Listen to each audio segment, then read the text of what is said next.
Recording studio Sheikhpura. साली जी के मनवा ना मायूस करो जीजा जी, साली जी के मनवा ना मायूस करो जीजा जी। देव घर घुमा के मना खुश करो जीजा जी, देव घर घुमा के मना खुश करो जीजा जी। पैसा पैसा करो ना ढेर कंजूस बनो जीजा जी, पैसा पैसा करो ना ढेर कंजूस बनो जीजा जी। देवा घर घुमा के मना खुश करो जीजा जी, देवा घर घुमा के मना खुश करो जीजा जी। देवा घर घुमा के मना, देवा घर घुमा के मना। मिक्स बाय शैलेंद्र बाबू।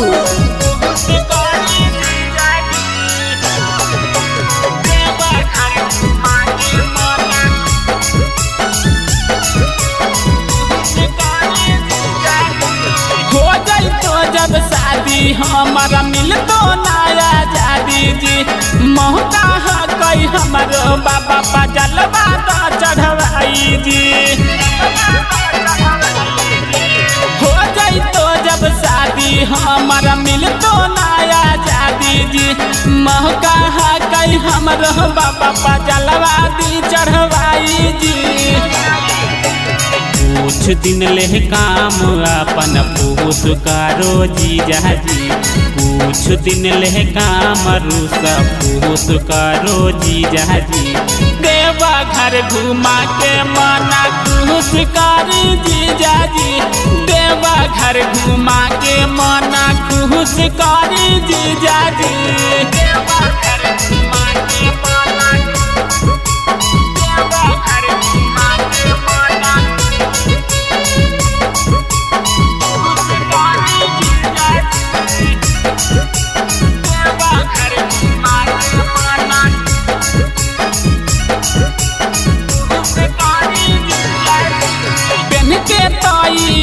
रहियो लेके साजल कमरिया जी। चलो ना कन्हैया जी जा लेके गाड़ी सफरिया जी। पेन के तैया रहियो लेके साजल कमरिया जी। चलो ना कन्हैया जी जा चला के गाड़ी सफरिया जी। साली के अपन फीलिंग महसूस करो जीजा जी, साली के अपन फीलिंग महसूस करो जीजा जी।